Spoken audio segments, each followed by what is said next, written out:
2 years ago, this Assembly entrusted me with the responsibility to serve as its president and carry forward our important mission to provide an indispensable parliamentary forum underpinning our unique transatlantic alliance.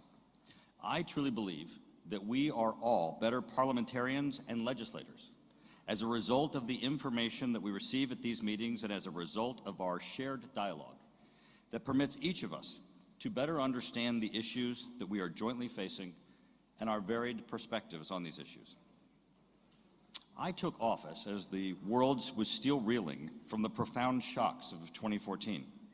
Russia had invaded and annexed Crimea in less than a month, in flagrant violation of its international obligations. For the first time in over 70 years, a European nation was seeking to withdraw borders by force. Meanwhile, Moscow sent its army to sow chaos in eastern Ukraine, hoping that the world would be fooled by its tale of a local and spontaneous separatist uprising. At their summit meeting in Wales in September 2014, NATO heads of state and government had taken bold steps to respond and adapt to this profoundly new environment. These challenges remain as real and present today as they were 2 years ago. Russia has consolidated its military presence in Crimea with 40,000 troops deployed on and around the peninsula, a modernized Black Sea fleet, and advanced air defense systems. In Syria, Russia continues its assault in support of Bashar al-Assad and is using the same indiscriminate tactics which have led to the death of hundreds of thousands of Syrians since the beginning of the conflict. And it prevents a peaceful settlement. In Syria, we also continue to face the terrorist organization Daesh.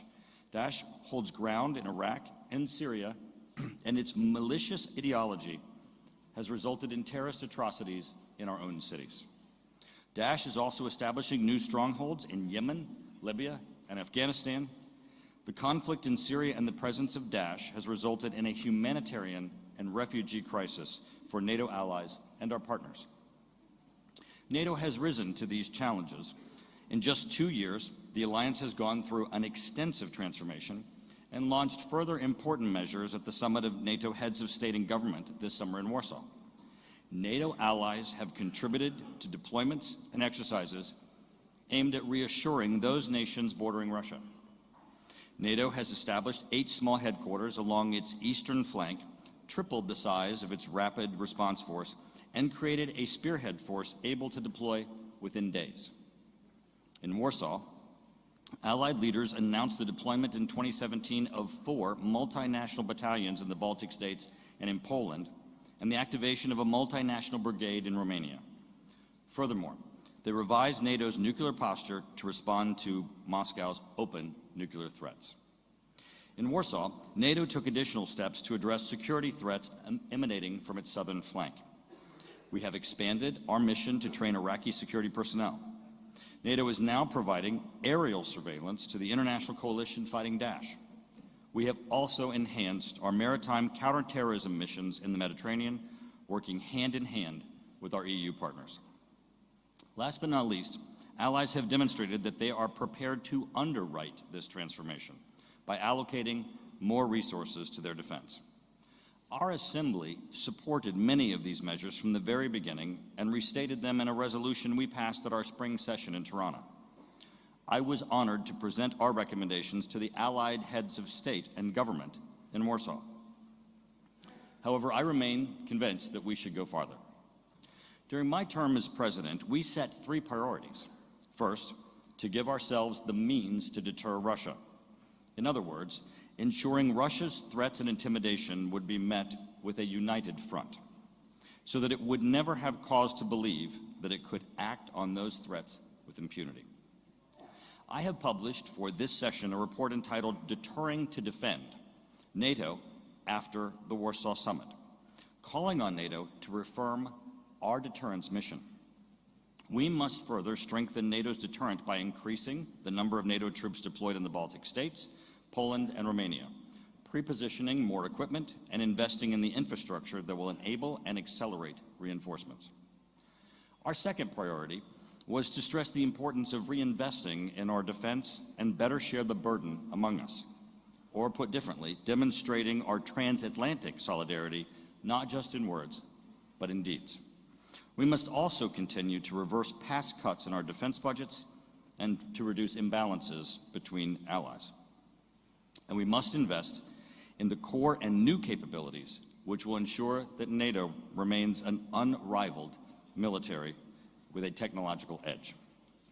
Thirdly, to show that NATO's door is truly open, we must make the prospect of NATO membership a reality for aspirants. We must not only welcome Montenegro as the alliance's 29th member state, we must also keep the door open to all aspirants and others as well. Our host for this meeting, Turkey, stands in the front line of many of the challenges NATO faces today, and it is playing its full part in addressing them by contributing to the defense of other allies in the Black Sea, by projecting stability from the Mediterranean and the Western Balkans to Afghanistan, as well as providing shelter for millions of refugees on its own land. But Turkey is also a good example of how allied solidarity works both ways. NATO allies have deployed air defense and surveillance systems at Turkey's request to assist with defending its southern border. Allies have also stood with Turkey against terrorism. This beautiful city of Istanbul has lost hundreds of its sons and daughters at the hands of terrorist fanatics. I would like to restate here our firm condemnation of terrorism in all of its manifestations. There is no lesser or acceptable form of terrorism. Every life lost to terrorism is a tragedy. And I would like to extend our heartfelt condolences to all of the victims of terrorism in Turkey and in all of our countries. 4 months ago, on July 15th, Turkey suffered another form of assault. I know, Turkey's many friends here all know, the trauma that the attempted coup constituted for this country. Some 300 people were killed that night in an attack led by members of the institutions that were sworn to protect them. And we know that it was thanks to the courage and resolve of the Turkish people that the coup attempt was thwarted. In my own country, there was an immediate expression of support for Turkey. Secretary Kerry issued a statement on July 15th, 2016, and indicated his full support for the democratically elected civilian institutions of Turkey, and reported that he had spoken by telephone to Turkey's foreign minister. On the morning of July 16th, the President of the United States issued a statement in full support of Turkey and called for the rule of law to avoid any additional violence or instability.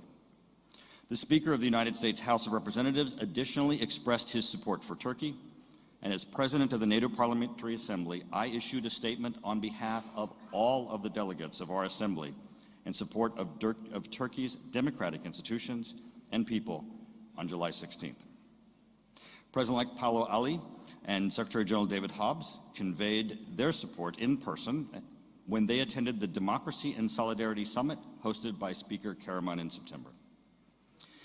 This session here in Istanbul also shows our solidarity with Turkey and the Turkish people, and is also an important opportunity to restate our support for Turkey's democracy. Solidarity and democracy go hand in hand. NATO is the most successful alliance in history because it is united in its belief in and commitment to our shared values. As members of this alliance, it is the duty of each and every one of our nations to protect these values and to defend each other. President Erdogan, in addition to our support for Turkey, our sessions here in Istanbul have also included a discussion of the concerns of our members, that the unfolding events challenge the democratic institutions in Turkey and the application of the rule of law. We thank you for providing your ministers of justice and foreign affairs and the chief staff of the Ministry of Defense to answer questions of our members. I also wish to commend Osman Bak for his diligence and hard work during this assembly, answering both privately and publicly the questions of our members concerning the emergency measures being undertaken in Turkey. Mr. President, based upon these presentations, my colleagues and I understand that actions being taken against individuals are to be based on a judicial process. And during this session, our members have voiced their continued concern that these judicial proceedings be based upon public and clear evidentiary findings.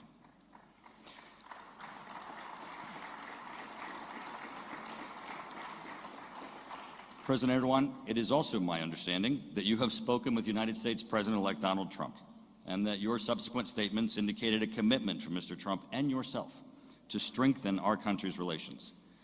I and the entire United States delegation support that effort. Let me now turn to another aspect of alliance solidarity, the Transatlantic Bond, which is at the heart of our alliance. Throughout my presidency, I have done my utmost to keep our transatlantic relationship strong. Several of you have accompanied me to Capitol Hill to advocate for a strong U.S.-NATO alliance.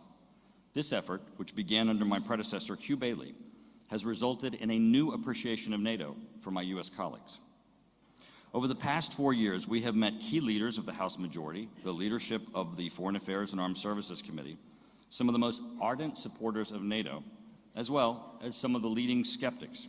With all of them, we shared our conviction that Europe and North America are and remain each other's closest and most dependable allies, that our centuries-old transatlantic bond is unique, and that NATO embodies our exceptional pledge to defend each other and uphold our common values.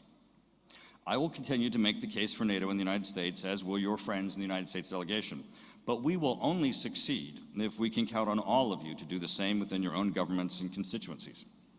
As my presidency draws to a close today, I take comfort in the knowledge that members of this assembly understand the scale of our challenges. I have every confidence that my successor will be a tireless advocate for NATO and for our transatlantic bond, and I stand ready to assist in any way I can. I want to thank you all again for the privilege of serving as your president. It has been a real honor to represent all of you and this great organization. Our work continues, and I am sure I speak on behalf of all of my colleagues from the United States delegation when I say that we will continue to play our part. Thank you.